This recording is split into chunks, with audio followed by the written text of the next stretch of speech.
Welcome back to another GeekaWhat video, and as you saw from the intro, I am lit so much. I have some massive softbox thing behind me and I am incredibly bright. But today I'm going to be reviewing something very special. I haven't got it in my hands because it's in the computer. You'll be able to see plenty of really sweet B-roll of it anyway, nevertheless. But I'm going to be reviewing the Radeon R9 Fury, and this one is from XFX. So let's get straight into this review and start it off as always with a physical overview. Let's look at the front of the card first. We have 3 fans. Now at 100% load, like any graphics card, these fans sound like they're going to take off. However, from anywhere to the 25 to 50% speed mark, which is where your fans tend to hover around, you are looking at some pretty quiet performance on these. And that brings me on to the first point that I love about this card, is that many of the Furies have taken the approach, especially since AMD's stock design, of having the card, having a fan there to blow the air through and cool the VRMs, but then using a water block and a water pump with a 120mm radiator to cool the rest of the card. And I don't like that, because if I want to water cool a card, I'll put my own water block on it. However, because it gets so hot, they needed that water block on there, and I just really like XFX's implementation this way. Now, power-wise, this card is no power-efficient card. No. It requires 2 8-pin connectors, which is a lot of power. And it also has these LED indicators which indicate the usage and the power draw of the card when you are using it, showing you how much power you're drawing from your power supply. I would recommend something 850 watt and above for a single GPU for this single card, and if you're going for an SLI or a Crossfire setup, for a start I wouldn't advise going more than 2-way on this card because it's so big and so hot, but you are going to want to tend to head up towards that 1000 watt kind of mark, just to make sure you're properly powering this beast of a graphics card. Now, if we look around the back, IO wise, it is very good. I like it a lot.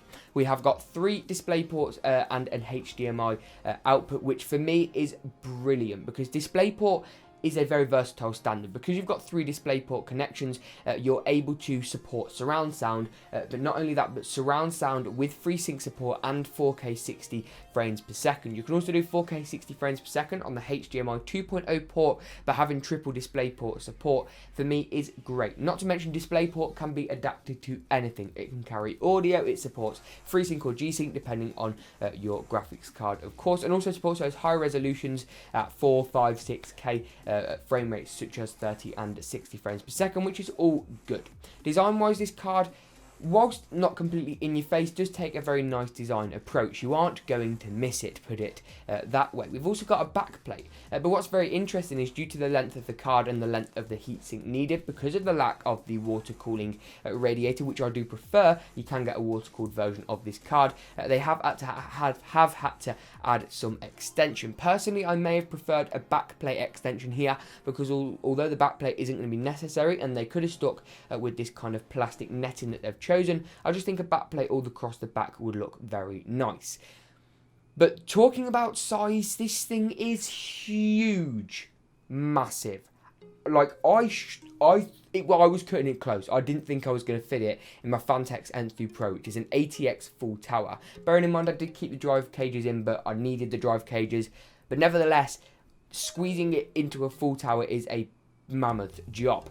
Now, it is a big card, there isn't a shadow of a doubt, and it's also very heavy, which means you are going to experience some GPU sag. The backplate is going to limit that slightly, and if you did have metal reinforced PCIe lanes, like on most modern motherboards now, that tends to be kind of one of the new upcoming standards, then that is going to be preferred. It's not necessary, but it is going to be preferred, certainly, on that front.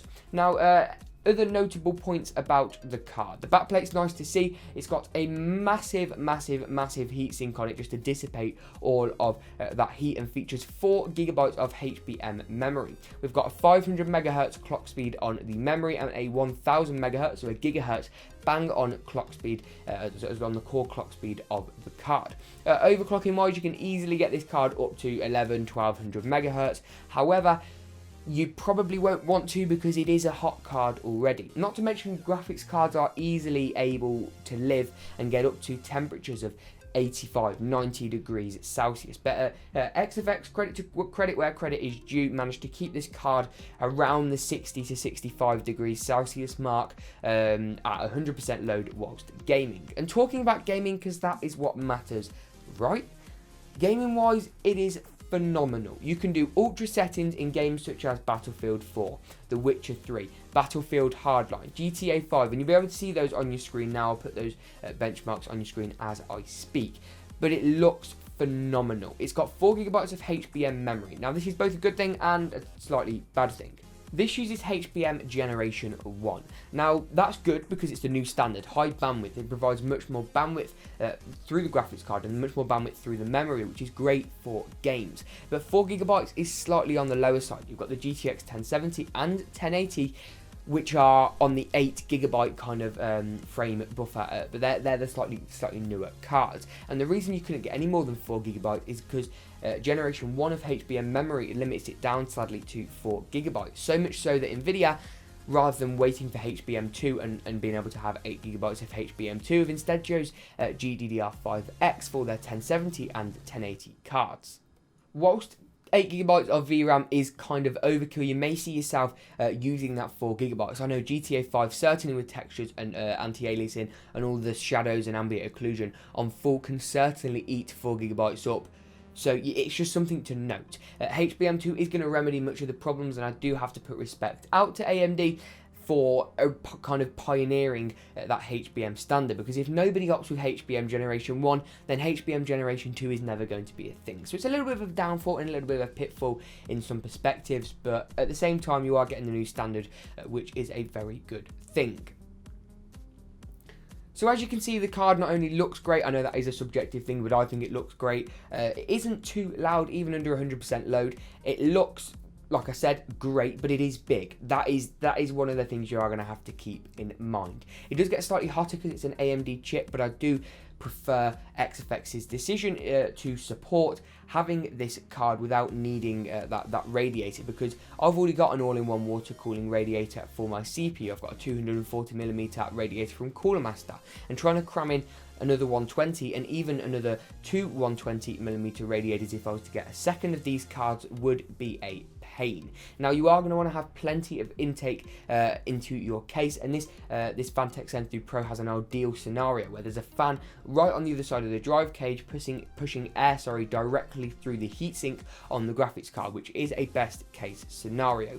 But nevertheless, I was very impressed by this card. The performance is great, and I have to award it the GeekaWhat Gold Award, especially for its value. This comes in at under $500. Now I know what you're thinking, James, that's a lot of money.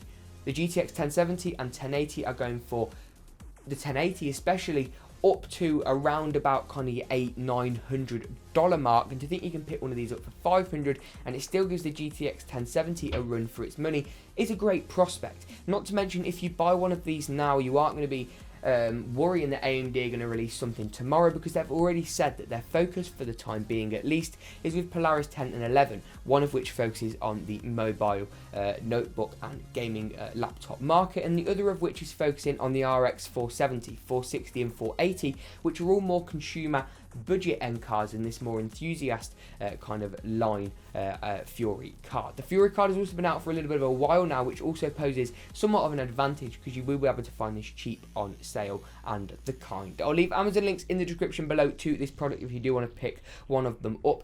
Thank you to XFX for sending this over. This has gone in my personal rig with a 6800K and 32 gigs of RAM, and believe you me, it feels right at home. Hopefully you'll be enjoying some new sexy gameplay footage with the card in the PC builds, and hopefully maybe even a bit of 4K gaming later on down the line. All benchmarks were 1080p by the way. But if you enjoyed this GeekaWhat video, make sure to drop a like rating and to subscribe. But as always, we'll see you in the next GeekaWhat video.